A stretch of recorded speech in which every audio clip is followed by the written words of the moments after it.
Hmm. What is going on? What is going on? My apologies, folks. What is going on, people? We are back with another live stream. Come on now. Obviously, here we are here to do the other way. Now, of course, again, another live stream done obviously without no notification. So hey ho, we shall see how this goes. Now, with that being said, of course, obviously this week's episode was quite interesting. It was shorter than last week, which is better because I'm not a big fan of the an hour for that. I'm not a big fan of the whole 2 hour episodes. You know what I mean? Obviously, I'm a big fan of obviously the hour one. So much better, so much quicker. And I feel like we get a chance to digest a little bit more, to be fair, because there isn't too much going on. But yeah, so obviously this week, obviously we've had John and Chloe, Manon, obviously, and her dramatics, as well as Sumit and Jenny, and then also, no, I think there was. Oh wait, and we got Greta as well. Yes, Greta and the guy that she's with. In fact, let me have a look real quick. What is the name Greta's with? I forgot the name of the guy. She's obviously with a guy from the UK.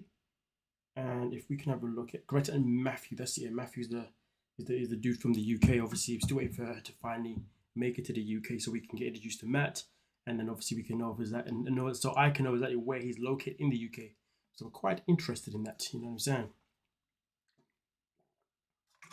Damn, thirsty as hell. I'll just give it maybe a few more seconds, see if anyone's going to come into the live stream to join us, or to join me, shall I say, for that matter.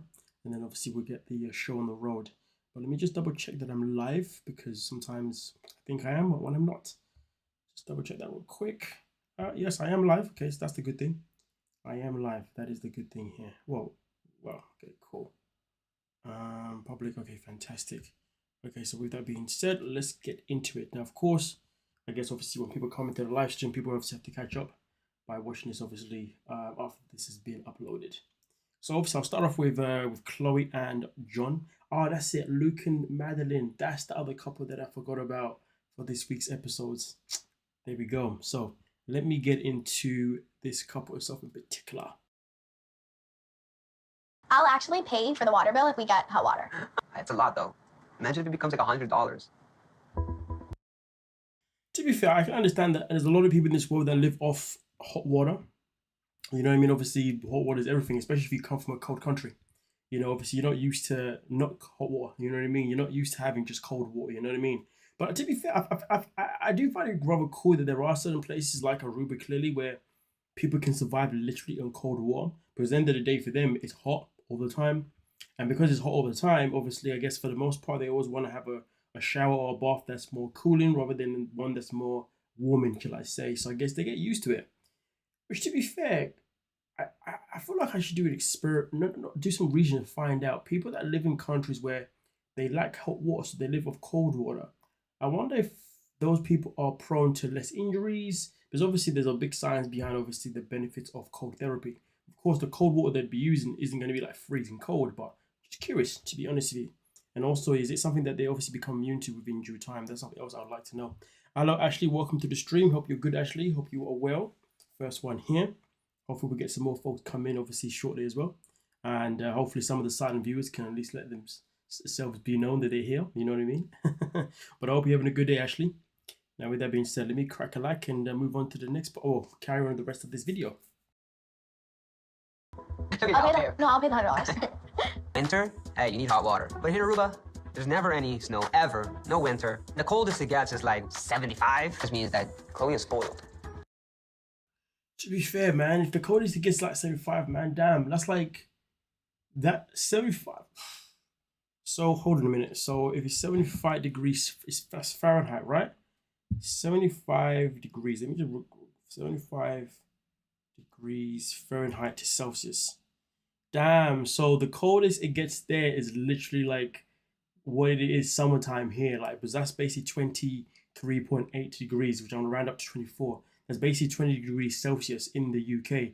And I think on average in the UK, if we ever get like a hot day, we may reach about 27, 20, 29. But most of the time throughout the summertime, we pretty much hover around the 23 to 25, I'd say, for the most part. But I guess it depends obviously where you live in the UK too. So crazy to see that obviously what their cold is literally the UK summer. But of course, that summer would how the heat feels here would feel so much different to obviously where it would be in Rome, because obviously where we are positioned on the globe. So that's quite interesting to know, to be honest. Interesting. Let's get crack-a-lacking. Star Cobb, welcome to the stream. How you doing? Hope you're well. Come on now. Coil's spoiled. Like, she's so used to this luxury lifestyle, and she kind of realize, like, oh, this is much more simpler. Time to shower? I'm gonna shower. I'm gonna take a shower. Think like, hey, is she really ready for this? I mean, listen, I don't know if Chloe's ready for this lifestyle, to be honest with you. The girl's already talk about how she's going to happily pay $100 per month for the water, which is a lot of money. You know what I mean? And she's going to be running her mum's bank account, down, because we know that anything that this girl gets, she doesn't work for it. Mommy gives it to her. So mommy's bank account better be ready for that £100 or $100, deduction every month. And that's just not including all the other things that she's going to spend her money on as well, that mom's also going to have to pay for. But these are the things that you get for, obviously, spoiling your child. So whatever it comes down to, it's going to be, obviously the mother's fault. You know what I'm saying? So it is what it is. Now, with that being said, of course, we get crack-a-lacking with the next one. Obviously, the next one here, we're going to do the, let's do, oh wait, is this the wrong one? Oh, is this one? Yes. So we got Greta and Matthew. Are you looking at apartments for us? I might still have to do that. I've been very busy. Come on, you know that. Yeah, you live with your parents and their house is really small. I think the word is cozy. An apartment. I said it before my upload, and I say it again now. When a Brit uses the word cozy, they have no intentions of moving out from wherever the hell they live. Trust me, cozy is literally saying that I am comfortable, I am situated, I'm living my life. I have no problems here. I have no reason to leave here. So I'm going to be here for the foreseeable. So Greta better be prepared for chilling at his parents' house for quite a while, because, yeah, she's going to be there for a minute still. Locked down for us by the time I arrived in England, so we wouldn't be stuck at his parents' house for a long time. But I always feel like I'm in their way. Plus, they live in this little remote village. Like, it takes an hour to walk to the store. I really want to know where they live, to be honest. I really want to know, I'm curious if it's somewhere in the north or somewhere in the south of the UK, to be honest with you. Very interested in that. But yeah, at the end of the day, she's making a fair point, so moving out would be definitely ideal. But again, I'm very curious to find out when she's going to actually end up. I'm very curious to find out if she's going to end up working or not, because so far their storyline makes me feel as if there's no plans for her to work, which I find quite interesting. Thank you for the super chat there, Star Cobb. You said I can't stay on the stream, but I wanted to say I appreciate your channel and the work you put into it. Have a great time. Thank you so much, Star Cobb. Very much appreciated. Very much appreciated. I hope you have a good time, whatever you are doing at this moment in time. But thank you so much. Very much appreciated. For that, got 2 people commenting and still managed to get myself a super chat. I won't complain. I'll take that. I must be doing something great. But with that being said, though, let's crack a lack and continue with this one. I'm going to feel like I'm stranded. Do your parents have space in the fridge for our food? I can show you something. This freezer. Holy! Oh my God! What is that? That fridge is like a vegan's worst nightmare. Gross. My dad, when I was growing up, was a butcher. So you open the freezer, and there you are. There's a morgue right in front of you. I decided that I loved animals too much, and I've been vegan for about 8 years. Literally, the way that guy says you open the freezer and it's a morgue, that's just crazy business. Now, I'm not too sure if Greta is also vegan or anything like that, to be fair. But obviously for him, he's been vegan for 8 years, which is fantastic. But I would imagine that Greta would probably be vegan or vegetarian or something along those lines, because she's also an animal lover too. Now, don't get me wrong, not every animal lover is a vegetarian or vegan or anything like that. Some of them still do eat meat, but I'm pretty sure they're probably both the same, to be honest. Especially for someone like Greta, somebody that has locked herself away from people for a while, and relied on animals being her best friends. I'd imagine anybody that she lets in her life will be somebody that brings in the same level of quality as herself. My family respect that, although they do still eat a lot of meat. Matthew thinks that I love Hazel more than him, and that's true, but I don't know what to do about that. Are you looking at... It's clear that there's nothing to be done about that, because at the end of the day,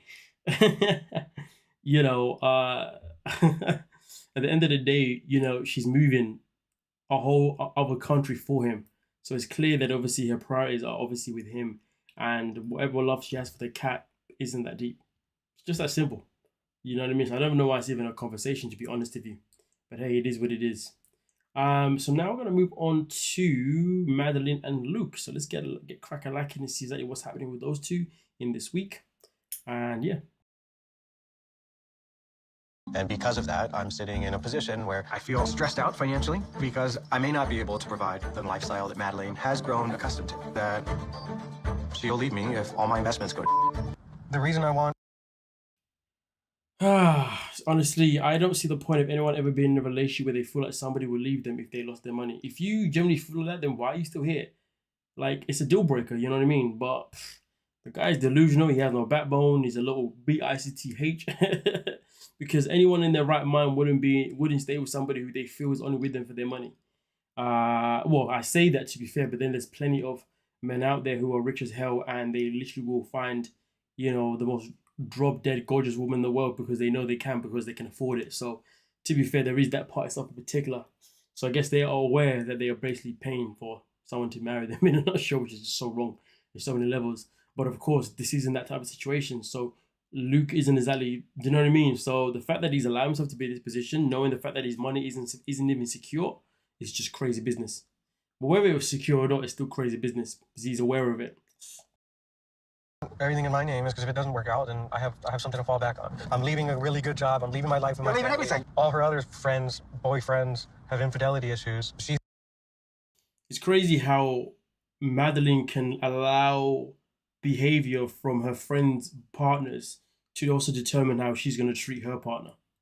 It's so weird. You know, it's one thing when people treat you based on their past, but they treat you based on somebody else's life is just crazy business. Thinks that I'm going to leave her for another girl and family, friends, job. You got to stand your ground, otherwise you're mincemeat already. Right. All right, welcome to the stream, Natalia. Hope you're well. Hope you're good. How is your day been, Natalia?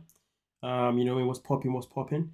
And obviously, let's go back to this Luke situation here. I mean, his dad's got very strong point.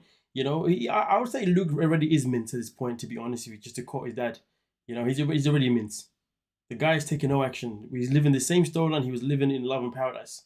How are we still here with him being paranoid about her leaving him unless he can provide a financial, you know, lifestyle?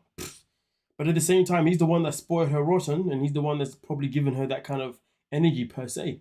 So there is the part where, you know, he is a big part of why she is the way she is, and that is that's on him. That is literally on him. You know what I mean? Some people. Now, with that being said, though, obviously we've got the next one is going to be Manon, and obviously her finally arriving in Marseille, and behaving very dramatic. Non, ça va pas, non. Vite, jamais revenir, c'est tout. Mais tu vas être avec nous, chérie. Ça me fait penser que je l'ai pris sur des trucs gros. That's crazy business, man. Coming back to your country, and the first thing you say to your parents is that I feel like I'm an effing failure because I'm back here. Not even hi, how are you? I can't believe it's been a set amount of years since I last saw you. It's so nice to be home. You know what I mean? I'm looking forward to the journey. You know, even if you don't mean it, like, where is the kindness? Just say that. But no, instead of saying that, she comes off the plane crying. No. Like, your parents are happy to see you and you're completely neglecting that. That's crazy business. That is crazy business. But then again, they're the ones who raised her, and maybe they raised her differently. Maybe she wouldn't behave this way, but the way she has behaved has been absolutely unacceptable. Absolutely unacceptable. Famille, tu as créé une famille, mon cœur. Oui, bien sûr. Réunis, c'est super. On y retournera tous, t'inquiète. When I am around. Well, at least their child and her husband has obviously been very wonderful to the parents, at least anyway. I mean, to be honest with you, she's lucky that her parents are like, well, we're just happy to see her here. Around my family, I feel easily triggered because I feel like I'm the Manon 1.0. C'est parti la famille. We said, tu dois rentrer dans un moule. You have to fit the mold. Well, she talks about having to fit the mold. Why don't you fit the mold of the fact that you are now back in Marseille? You just got to do what you got to do to achieve the goals of why you moved back in the first place. Biggest fear is that it took me 10 years to really find who I am. I feel I'm regressing 20 steps backwards. What about the core person that I am? Listen, moving from location to location should not be something that ruins the core person of who you are. That doesn't make any sense. You know what I mean? Like that doesn't make any sense in the slightest, to be honest with you. So her talking about the core person she is nothing but utter nonsense, to be honest with you. Utter nonsense to me. Welcome to the stream, Ginger. Hope you're well. Her skrill voice scared my cats. Damn, crazy business. Oh look, funny enough though, Ginger. Look, Mignon is obviously rocking the ginger flipping dye. Obviously, it's not going too well for her, but obviously her roots, as you can see, are obviously coming back into place. But I guess she wanted to be like you, a fake ginger. I'm just playing. The question is though, maybe you are Mignon. Have you been Mignon this whole time, Ginger, and you've been lying to us? Undercover? No, I'm just playing. Anyway, let me continue with this Mignon situation here. Like, am I going to actually lose myself this idea of what I should be? So I don't know what am I gonna do. Honestly, if you lose yourself to the idea you should be, that's on you. There's nothing to do with you changing locations. Sometimes, of course, when you change jobs, that can affect you. But the fact is, at the end of the day, you made a choice to want to be there for your kids more than less. So she keeps talking about her identity, talking about her core. Well, your core now should be based on the fact that you're trying to build a better relationship with your son. Do you know what I mean? Like get your head in the game. Get your head in the game. But nah, doesn't want to get her head in the game. She's too busy fussing and talking about herself and and just being hella selfish. Honestly, it's just so unnecessary. Definitely ginger, maybe a mix of strawberry blonde. I hear you.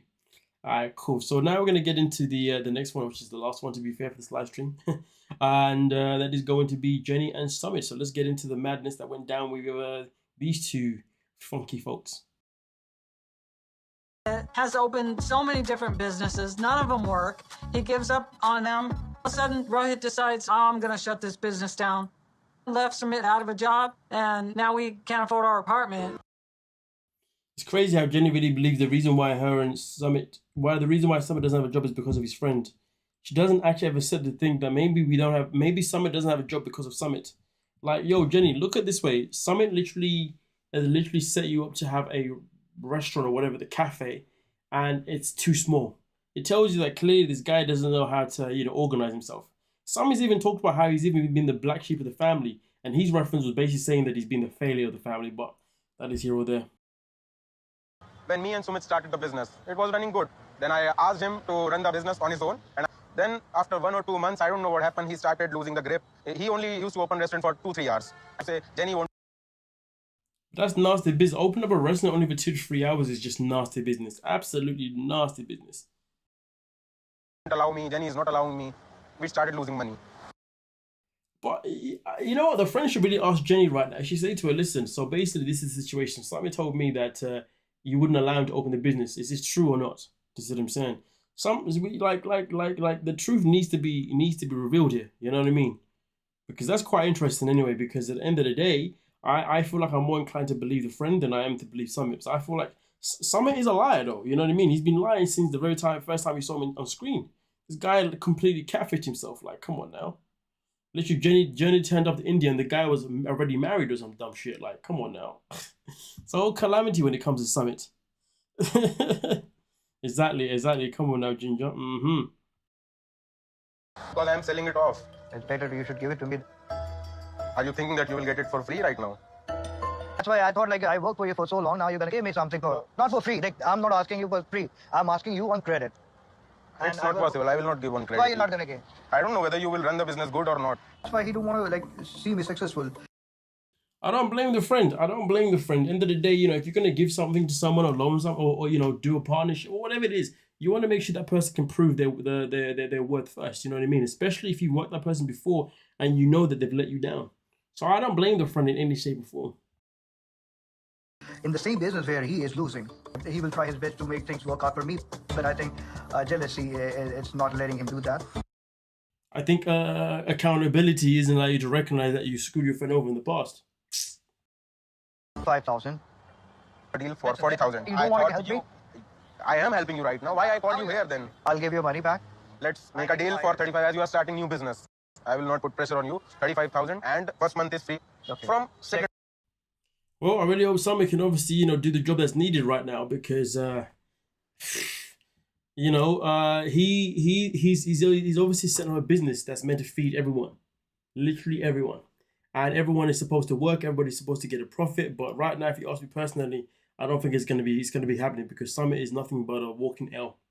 Let's have a look here. D, welcome to the stream. How you doing? I don't think Summit has the drive to work. Natalia, I completely agree with that one. How many jobs has he lost until now? Exactly, he has lost multiple jobs, hasn't he? Like, come on now. How is this man like in his 30s? I think he's in his 30s, whatever, and he's still up and down with jobs like there's no tomorrow. No structure, no plan. He's a liability. Let's have a look here. I think Summit watched, wanted to hang out with his friends. That's why Jenny didn't want him working 7 days a week. I mean, to be fair, listen. You're making a fair point there, Ginger. You're making a fair point. But at the end of the day, look what's happened in the end. What's happened in the end is that he's ended up being jobless, and at the same time, Sunny. Wait. At the same time, that is now resolved with Sunny and Jenny both moving to his parents' house. So, you know, I guess maybe they're both a part to play in that one. Flower Power, welcome to the stream. Good afternoon, Mazzy. Good afternoon to me. Good afternoon to you, Flower Power. I was just reading what you said there. So, Ashley, thank you for the super chat. Very much appreciated. Thank you for the live stream at Mad. Thank you so much, Ashley. Very much. I appreciate you obviously being here and watching it this whole time. Thank you so much. As well as the super chat, of course. He should go back to love scamming. I mean, listen, that's the only thing he seems to be passionate about. You know what I mean? The only thing he seems to be passionate about. So yeah, so you might as well do that. But folks, I'm gonna lie to you guys, like we've literally covered every couple now. You know, this is like the quickest live stream of all time I've ever done. Yeah, I mean, obviously I've been live now, and obviously Ashley's obviously been here from the beginning. Starco obviously was here at some point, and Natalia's obviously been here for the most part as well. Ginger obviously got here just about halfway through. But yeah, we have pretty much reviewed every couple now, and that was 5 different couples to folks. You know what I mean? But let me read the comment here, you know what I mean, and see what's what. I believe Jenny was feeling isolated since she didn't have any friends in India then. Also, the family wasn't on good terms with them, so she wanted Summit to do apologize. I am tired as hell. Summit to be with her all the time. Okay, well, I mean, now Jenny's paying the consequences, and now she's in a position where she didn't want to be in, and that is living with his parents. So sorry to have missed the live. I would do the replay. Listen, don't be sorry, Flower Plow. Listen, it happens, you know what I mean? Like, so I'm just happy that you made it, and I'm happy that you're also going to watch the replays also. That's very much appreciated, Flower Power. Thank you so much. How dare you go fast and not slow, man? Trust me, I was going slow. When you go and watch the replay, I mean, to be fair, you're probably winding me up anyway, but just for the sake of explaining myself, I'll do it anyway. When you go back, you see that obviously I took my time with every single segment. You know what I mean? As I always do. Pause and everything. What's going on, Lower Lee? Welcome to the stream. Hope you're well. How you doing? Everyone hit the like button. Yes, please, everyone hit the like button. That'll be pretty much very much appreciated. If you dig what I'm saying. But with that being said, yeah, it looks like I'm gonna go now and obviously just do other stuff in my life. But then nonetheless, everyone that was able to make it for the live stream, thank you so much. Everybody that's able to watch the live stream after it's obviously been live, thank you for that too. Very much appreciated. And I'll catch you guys obviously in the next live. We may have another one this week. If not, of course, it'll be Monday again. Because as you know, guys, Mondays and Tuesdays there's always a guaranteed live stream. But hey, thanks for everyone that was able to turn up. I am now out, and yeah, peace.